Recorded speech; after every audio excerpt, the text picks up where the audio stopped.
Hi, everyone, and welcome to the Postal Code Unknown podcast for Monday, July 3rd of 2017. Got a couple really cool things to share with you today from my travels through India.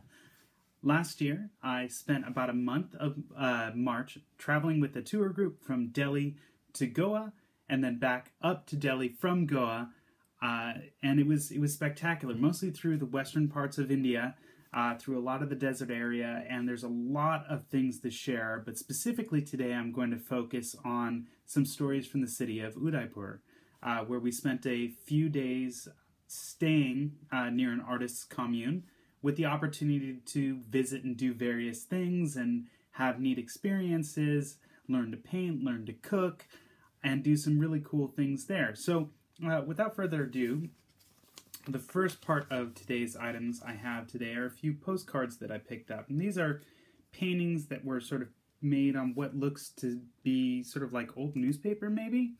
But here's a horse, and I really like the way it looked. Here's a camel. And I can't read the writing on the back. India was a spectacular country to visit. A lot of times I hear it described as being very chaotic, and I think that's a bit of an understatement, especially in some of the larger cities. But there's a strange magic to it.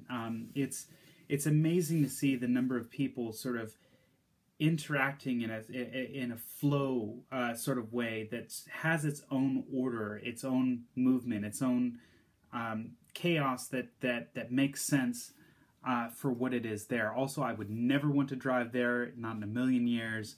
I can't believe I made it out alive on occasion just because of the way that people tend to use horns to honk. As in my interpretation, it really sort of seemed like a type of sonar. It's like, hey, I'm here, and they just honk all the time. But if that's what works for them, that's what works for them.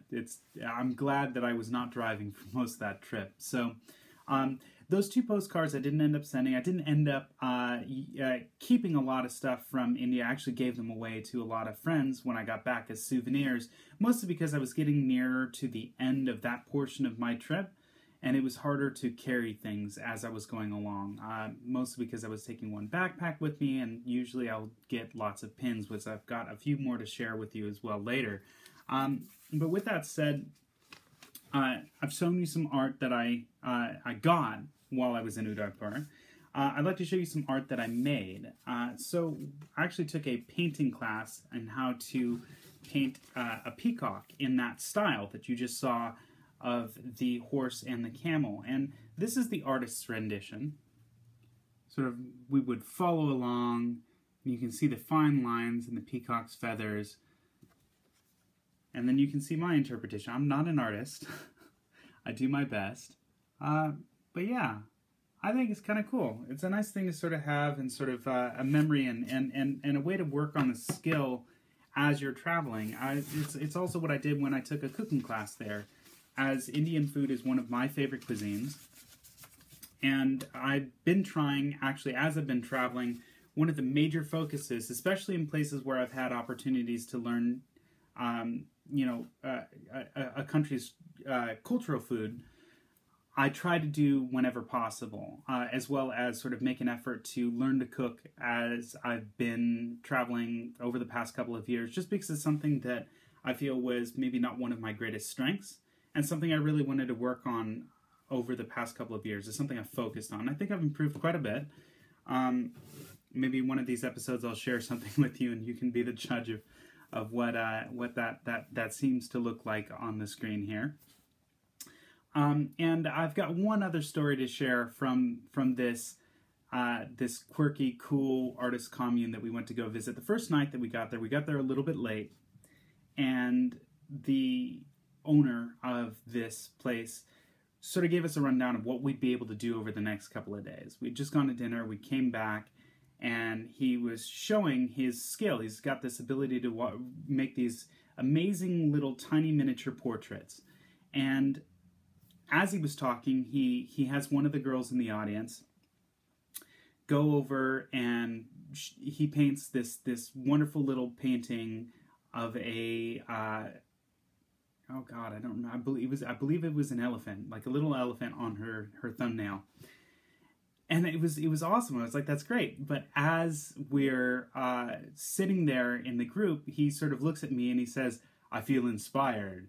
Would you let me paint something on your thumbnail? It's like, oh, awesome. I'm going to get a cool little animal, like a tiger or something awesome on my thumbnail, right? So he sits me over, has me close my eyes, and when I open them, I've got this incredibly dirty, because this is mostly a family podcast, I'm not going to say exactly what was happening, but a very raunchy photo on my thumbnail, and I was freaked out. It was hilarious. Also, because I had no reason to have nail polish remover, there's no reason why I would have had that with me, so I didn't have any. So that picture stayed on my thumbnail for about a month, and it was the topic of conversation in several places that I went. It was really hilarious and incredibly embarrassing. So, Udaipur was a place that was really cool for those particular stories. Like it was another city that we visited. Maybe not my favorite city, but definitely up there of the places that we went when we were in India on this tour. But it was definitely one of my favorite for the experiences that I had there. It was such a good time that I really, really was happy with. So I hope you enjoyed these stories here. I hope these have inspired you to maybe seek out this artist's commune if you're ever in Udaipur, or maybe inspired you to travel to India, mostly because a lot of people that I know sort of feel that they've told me that it's not really for them, but I will say that it is a spectacular, beautiful, amazing, very massive, incredible place that I strongly recommend visiting. Hope you enjoyed today's episode. Let me know where you're thinking about taking your next trip, and I'll see you tomorrow. Take care. Thanks for watching. I hope you enjoyed today's video. If you'd like to see more of what I've been doing outside of these videos, you can see more at theradicaldreamer.com, where I've got articles and photographs with travel advice and stories that aren't just in a video format. You can follow me on Twitter at @OneRadicalDreamer or on Instagram at @aradicaldreamer if that's something that you're more interested in. If you're interested in supporting me, I do have a Patreon page up as well, which you can find at patreon.com/theradicaldreamer. And that's a way for as little as $1 a month you can help support me get better equipment and do more videos of this type and make a whole bunch more cool stuff to share with you in the future. And last but not least, if you like what you've been seeing on YouTube, please like, subscribe, and send a couple comments. I'd be happy to answer more questions in future episodes of the podcast. Hope you have a wonderful day. Thank you. Take care.